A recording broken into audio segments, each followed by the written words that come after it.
इस technical classes में आप सभी विद्यार्थियों का स्वागत है। तो फिर हम एक और वीडियो लेकर आए हैं जिसमें इसका टॉपिक रहेगा हमारा। इस वीडियो में हम पढ़ेंगे औजार।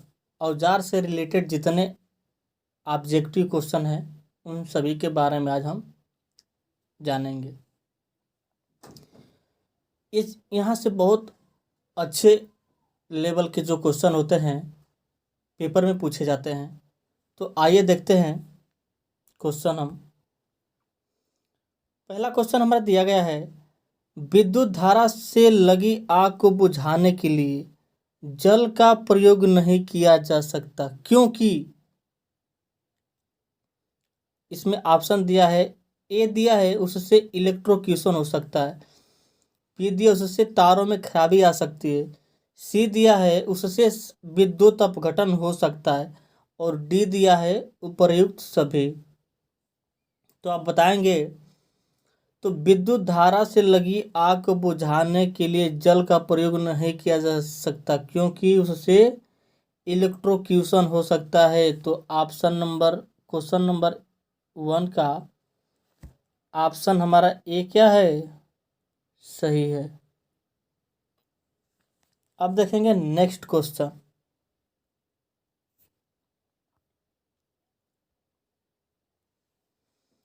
इसमें दिया है, ईंधन आग के सिलसिले में प्रयुक्त होने का अग्निशामक प्रकार है।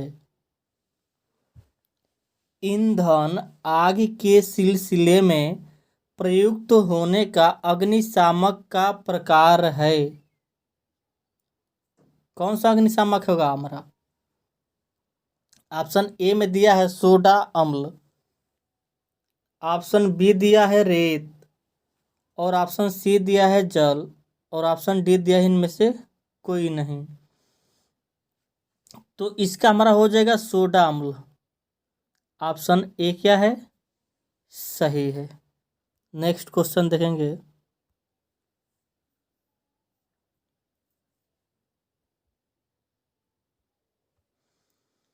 उपकरण का उपयोग केवल प्रयोगशालाओं और मानकीकरण के साधन के भीतर ही सीमित होता है। एक क्वेश्चन देखेंगे ध्यान से। उपकरण का उपयोग केवल प्रयोगशालाओं और मानकीकरण के साधन के भीतर ही सीमित होता है।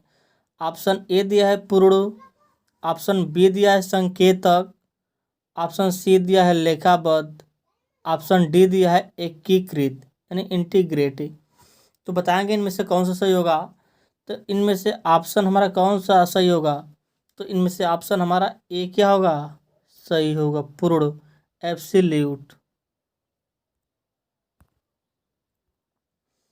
अब क्वेश्चन नंबर देखेंगे 4।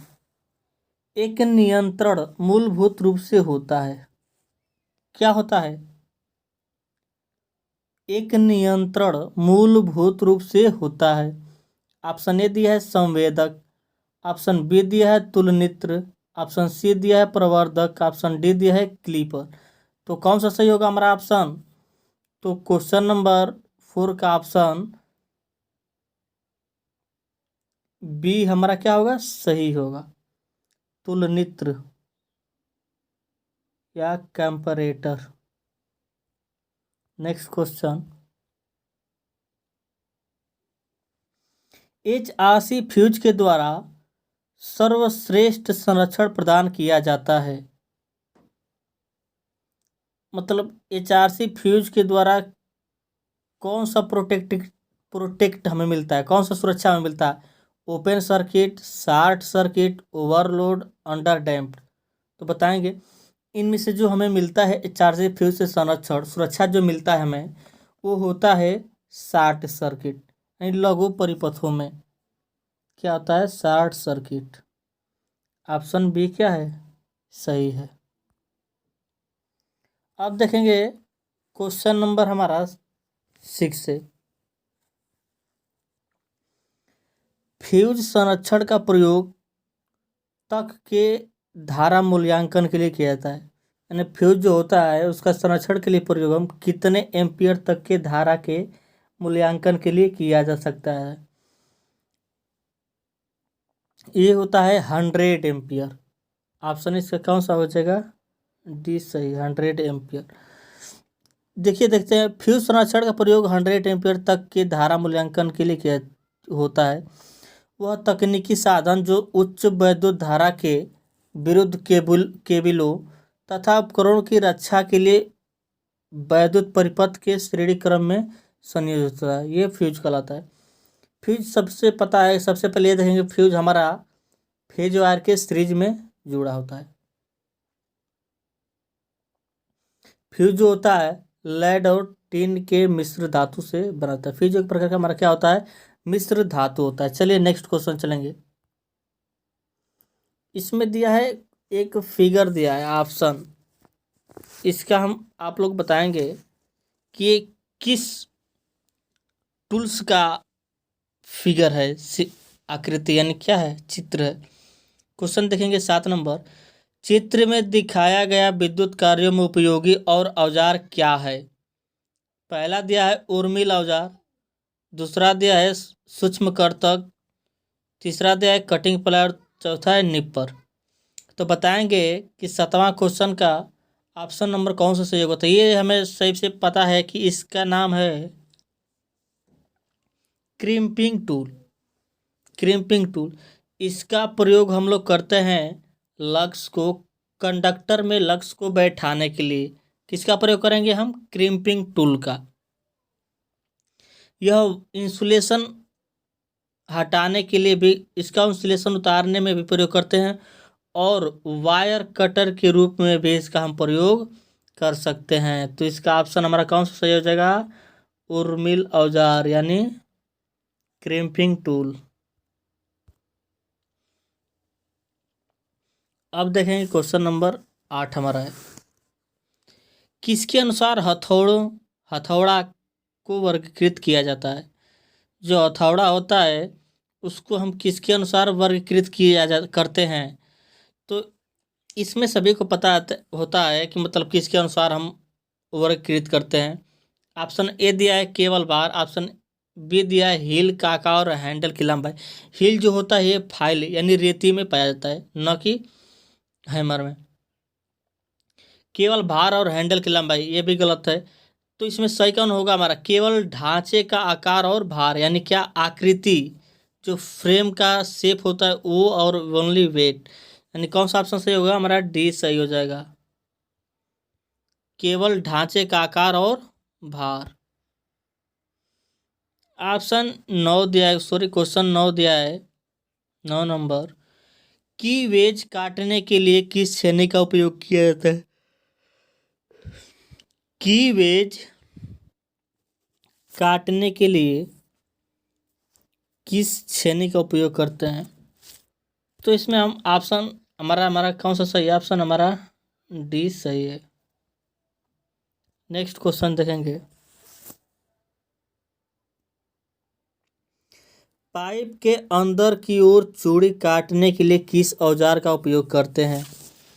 देखिए तो इसमें क्या होता है कि इसमें पाइप के बाहरी सतह पर भी चूड़ी काटा जाता है और पाइप के अंदर भी।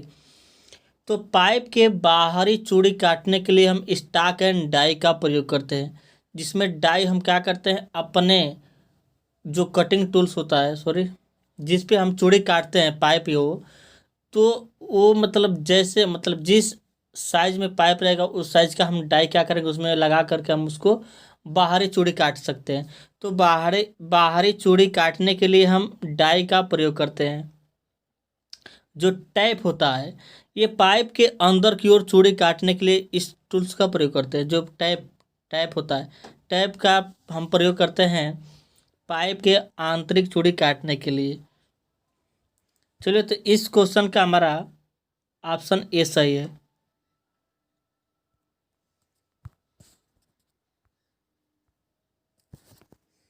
अब देखेंगे हम ऑटोमेटिक बिजली के प्रेस का थर्मोस्टेट निम्नलिखित के अनुसार कार्य करता है।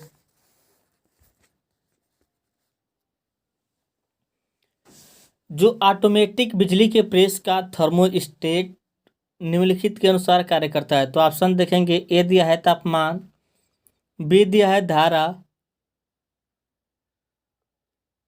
सी दिया है वोल्टेज, और डी दिया है वाटेज। तो इनमें से कौन सा सही हो जाएगा? तो देखिए, जो ऑटोमेटिक बिजली के प्रेस होते हैं ये तापमान पर निर्भर करता है। जब तापमान ज़्यादा हो जाता है तो हमारा जो थर्मोस्टेट स्विच होता है इसमें दो धात्विक पत्ती होती है, जिसको एक फिक्स होता है और एक वेरिएबल होता है। तो जब भी ज़्यादा हीटिंग होता है तो पत्ती क्या होता है, वो ऐसा धातु होता है कि पत्ती की आकार में वृद्धि होता है। तो वृद्धि होने के बाद वो मुड़ जाता है बीच से, और वो स्पर्श जो होता है अगले पत्ती से बंद हो जाता है, खत समाप्त हो जाता है। तो उस कंडीशन में हमारा जो प्रेस होता है ऑफ हो जाता है। जिसमें सीधा सा हम जानेंगे कि ऑटोमेटिक बिजली के प्रेस का जो थर्मोस्टेट होता है किसके अनुसार कार्य करता है। तो ये होता है तापमान धारा के अनुसार, सॉरी तापमान टेम्परेचर के अनुसार।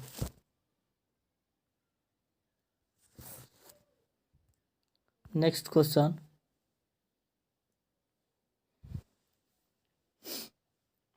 सुपर इनेमल तारों का गेज किसके द्वारा मापा जाता है? तो ये बहुत आसान होता है, इसको हम लोग सभी लोग पता होता है कि जो तार होते हैं उसका गेज किस टूल से मापा जाता है। तो ये होता है हमारा वायर गेज। ये कौन सा होता है?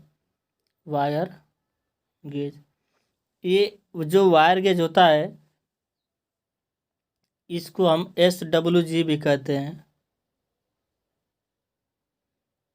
जिसका पूरा नाम होता है स्टैंडर्ड वायर गेज। क्या होता है? Standard wire gauge. यह स्टेनलेस स्टील का बनाया जाता है। इसमें 0 से 36 खांचे होते हैं, और इस पे हम नंबर दिया जाता है 0 से लेकर 36। इसमें क्या होता है, 0 से लेकर 36 नंबर दिए जाते हैं। इसको हम SWG भी कहते हैं। तो इसमें जो वायर गेज में हम जो तारों का साइज मापेंगे वो हमेशा किस में होगा? SWG में होगा। और उसके नीचे एक और दिया होता है जो MM में होता है, MM में होता है। नेक्स्ट क्वेश्चन, तारों के रोधन इंसुलेशन सामान्यतः किसके द्वारा हटाया जाता है? क्वेश्चन नंबर 13 है, तारों के रोधन इंसुलेशन को सामान्यतः हम किसके द्वारा हटाया जा सकता है?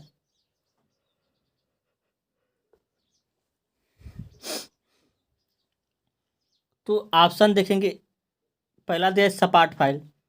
सपाट फाइल पहला दिया हमारा सपाट फाइल। तो इसका हम प्रयोग कहाँ करते हैं? कहाँ करते हैं? सपाट फाइल का प्रयोग हम लोग करेंगे जाब को रगड़ने के लिए, जाब को रगड़ने के लिए, रगड़ने के लिए। वाद इसमें देखिए हम प्रयोग करते हैं सबसे ज़्यादा बी। बी ही हमारा क्या होता है? तारों का इंसुलेशन उतारा जा सकता है, बी। ऑप्शन नंबर बी हमारा क्या है? सही। पाइप रेंज तो सभी को पता है, उससे पाइप को हम क्या कर सकते हैं? खोल या कर सकते हैं। स्क्राइबर क्या होता है? ये मार्किंग, जाब पर मार्किंग का निशान लगाने के लिए हम स्क्राइबर का प्रयोग करते हैं। अगर के टेनन सा के दांत घिस गए हो तो उन्हें तेज करने के लिए किस प्रकार के हम टूल्स का प्रयोग करेंगे? तो इसमें सभी को पता होता है कि जब आरे जिस साम इसका होता है आरे टेनन सा, जिस आरे के दांत घिस जाते हैं उसको हम तेज करने के लिए त्रिभुजाकार फाइल का प्रयोग करते हैं।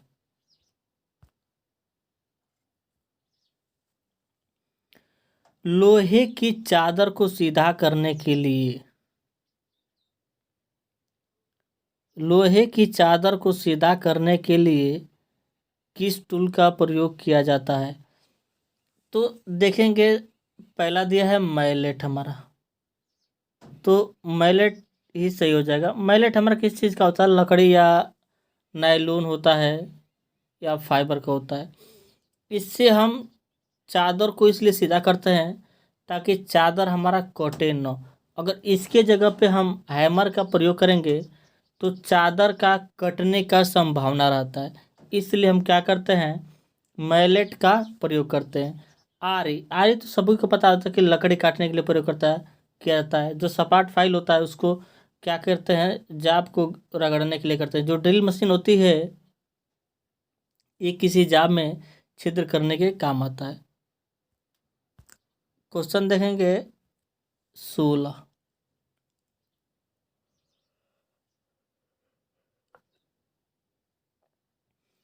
किसके लेपन के लिए बीटा बैक स्केटर तकनीकी का उपयोग किया जाता है? तो इसका हमारा होता है ऑप्शन ए सही होगा। क्वेश्चन नंबर 16 का ऑप्शन ए सही होगा। बेंच वाइज का आकार व्यक्त किया जाता है। बेंच वाइज का आकार कैसे व्यक्त कर देंगे? बेंच देखिए ऑप्शन ए दिया, वाइस की ऊंचाई से, बिल्कुल नहीं। जबड़ों की चौड़ाई से, या हाँ, हम जो बेंच वाइस होता है उसकी जो आकार व्यक्त करते हैं या ज्ञात करते हैं या नापते हैं, ये जबड़ों की चौड़ाई से होती है। क्या होती है? जबड़ों की चौड़ाई से। तो 17 नंबर क्वेश्चन का हमारा ऑप्शन बी सही है। डिवाइस का आकार व्यक्त किया जाता है। डिवाइस का आकार व्यक्त किया जाता है, तो इसका ऑप्शन हमारा ए सही होगा। चूल एवं बिंदु के बीच की दूरी से। चूल एवं बिंदु के बीच की दूरी से। क्वेश्चन नंबर 19 देखेंगे। समानांतर ब्लॉक्स का उपयोग किया जाता है। समानांतर ब्लॉक्स का उपयोग किया जाता है तो हेक्सा से काटते समय जाब को सहारा देने के लिए। हेक्सा से काटते समय जाब को सहारा देने के लिए। तो क्वेश्चन नंबर 19 का हमारा बी सही है। अब देखेंगे क्वेश्चन नंबर 20। ड्रिलिंग, कटिंग आदि संक्रियाओं में शीतल का प्रयोग किया जाता है। ऑप्शन ए देखेंगे, केवल जाब को ठंडा रखने के लिए। ऑप्शन बी, केवल कटिंग टूल को ठंडा रखने के लिए। सी ऑप्शन दिया है चिप्स को ठंडा रखने के लिए। ऑप्शन डी दिया है कटिंग टूल तथा जाब दोनों को ठंडा रखने के लिए। यस, ऑप्शन हमारा 20 का डी सही है। हम इसका प्रयोग, शीतलक का प्रयोग करते हैं कटिंग टूल और जाब दोनों को ठंडा रखने के लिए। अब देखेंगे क्वेश्चन नंबर 21। किसी छिद्र में चूड़ियाँ काटने के लिए टैप को दक्षिणावर्त दिशा में घुमाने के बाद आधा चक्र वामावर्त दिशा में घुमाया जाता है, जिससे कि बताएंगे। एक बार और सुनिए, क्वेश्चन बहुत इंपॉर्टेंट है। किसी छिद्र में चूड़ियाँ काटने के लिए टैप को दक्षिणावर्त दिशा में घुमाने के बाद आधा चक्कर वामावर्त दिशा में घुमाया जाता है, जिससे कि ऑप्शन ए दिया है धातु के चिप्स टूट जाए।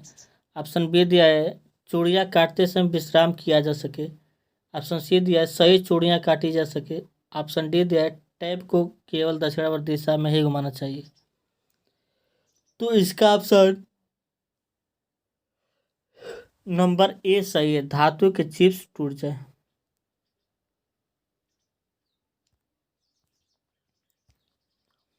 अब क्वेश्चन देखेंगे 22। हथौड़े का वर्गीकरण निम्न आधार पर किया जा सकता है।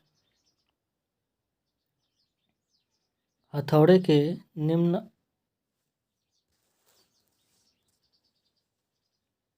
हथौड़े का वर्गीकरण निम्न आधार पर किया जा सकता है। तो इस टाइप के क्वेश्चन हम एक पहले भी पढ़ चुके हैं। तो इसका होता है फेस का आकार एवं तौल के आधार पे। तो ऑप्शन 22 का ए सही होगा।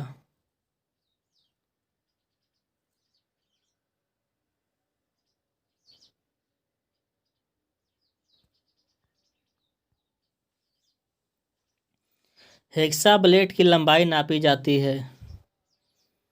तो ये भी क्वेश्चन बहुत सिंपल सा है।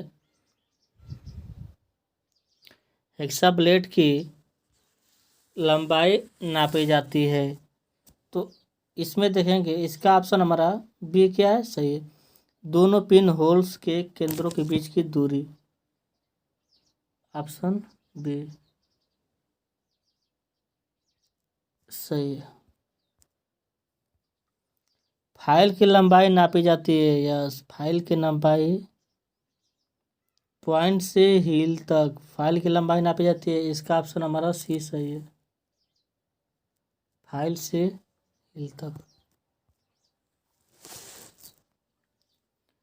चीजल निर्माण में प्रयुक्त धातु होता है, हाई कार्बन स्टील होता है। चीजल निर्माण में धातु होता है हाई कार्बन स्टील, 25 का ऑप्शन डी सही है। उपयोग के पश्चात रेती तथा हेक्सा को जल से मतलब देखिए क्या दिया है, क्वेश्चन 26 का दिया है। उपयोग के पश्चात रेती तथा हेक्सा को क्या करेंगे, किसे से साफ करेंगे। ए दिया है जल से धोकर रखना चाहिए, बी दिया ब्रश से साफ करके रखना चाहिए, सी दिया तेल लगा कर रखना चाहिए, डी दिया है ऐसे ही रख देना चाहिए। तो इस क्वेश्चन को हम क्या करेंगे, 26 का दिया है तो इसका हम प्रयोग ऑप्शन 20 सही होगा। मतलब क्या करेंगे कि रेती और हेक्सा को कार्य करने से, रेती और हेक्सा से कार्य करने से के पश्चात हम क्या करेंगे, ब्रश से उसको साफ कर लेंगे। बरसात के दिनों में औजारों को जंग से बचाने के लिए हम लोग क्या करते हैं, ऑप्शन डी सही है। उन पर मोबिल आयर या ग्रीस का महीन लेप लगा कर रखना चाहिए।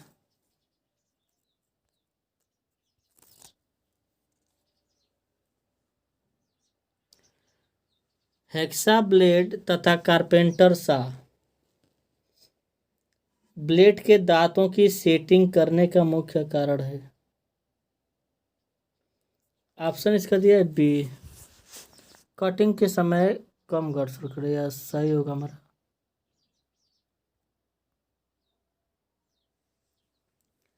माइक्रोमीटर को प्रयोग करने से पूर्व क्या कर लेना चाहिए,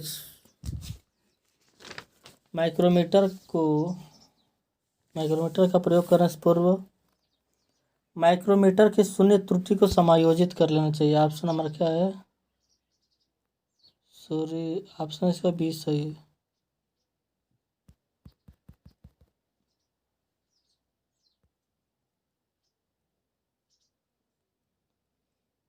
क्वेश्चन नंबर 29 का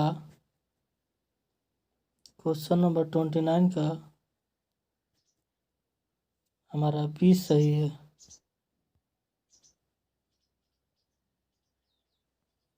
क्वेश्चन नंबर 29 का बी सही है।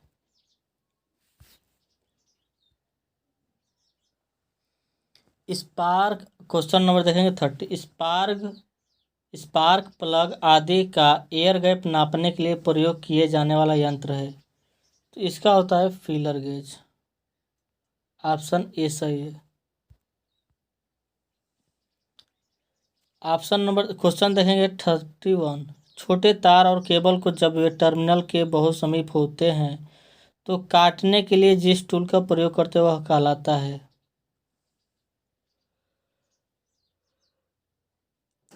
क्या कहलाएगा, तो तिरछा काट प्लायर्स, ऑप्शन बी सही।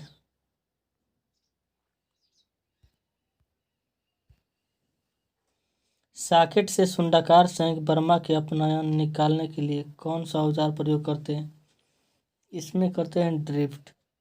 इस क्वेश्चन का हमारा 32 का डी सही है। 33 देखेंगे, गुनिया के कई प्रकार हैं, गुनिया से कौन सा काम नहीं किया जा सकता, कार्यखंडों के पृष्ठों की समानांतर की जांच करना, ये सही है। रेतित पृष्ठ की वर्गता की जांच, रेतित पृष्ठ ये भी सही है। दिए पृष्ठ की सपाटता की जांच, कार्यखंड के सिरों पर 90 डिग्री पर रेखाएं अंकित करना, ये भी सही है। इसका ऑप्शन कौन सा गलत होगा हमारा? सी।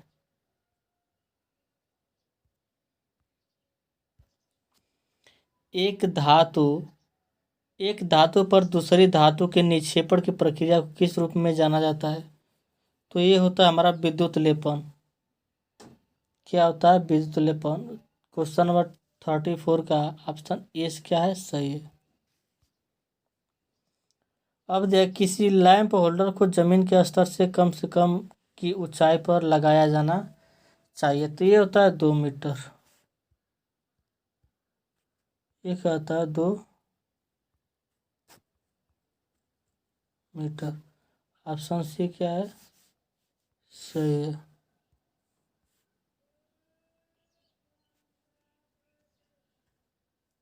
ऑप्शन देखेंगे, सॉरी क्वेश्चन देखें, गीजर में भीतरी कंटेनर व बाहरी केसिंग के बीच में ग्लास होल क्यों लगाया जाता है? ऊष्मा हानि घटाने के लिए। क्या होता है? ऊष्मा हानि को घटाने के लिए।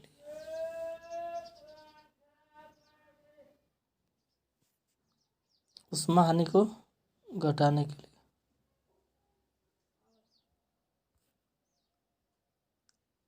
क्वेश्चन देखेंगे 37। निम्नलिखित कारणों में से किसी एक के कारण जोड़ों के ढीलेपन से बचने के लिए ब्रिटेनिया जोड़ को सोल्ड करना अनिवार्य है। उस कारण को पहचानने। 37। तो इसका हमारा क्या हो जाएगा? ऑप्शन नंबर डी सही हो जाएगा। वातावरण में परिवर्तन भूकंपन के कारण होता है। डी सही। 38। 2 पिन सॉकेट और पिन का तब उपयोग किया जा सकता है जब एसेसरीज दोहरी इंसुलेटेड हो। ऑप्शन क्या है? 38 का डी सही होगा हमारा। वायर गेज बनाने के लिए किस प्रकार के धातु का प्रयोग करते हैं? तो स्टेनलेस स्टील का प्रयोग करते हैं। इसका ऑप्शन बी सही है। विद्युत सर्किट में फ्यूज वायर को किस क्रम में और किस वायर में लगाते हैं? तो ये ऑप्शन सही है। फ्यूज वायर को सीरीज और फेज वायर में लगाते हैं। अगर यह वीडियो आपको पसंद आए तो प्लीज़ लाइक, शेयर और सब्सक्राइब जरूर कीजिएगा। All the best.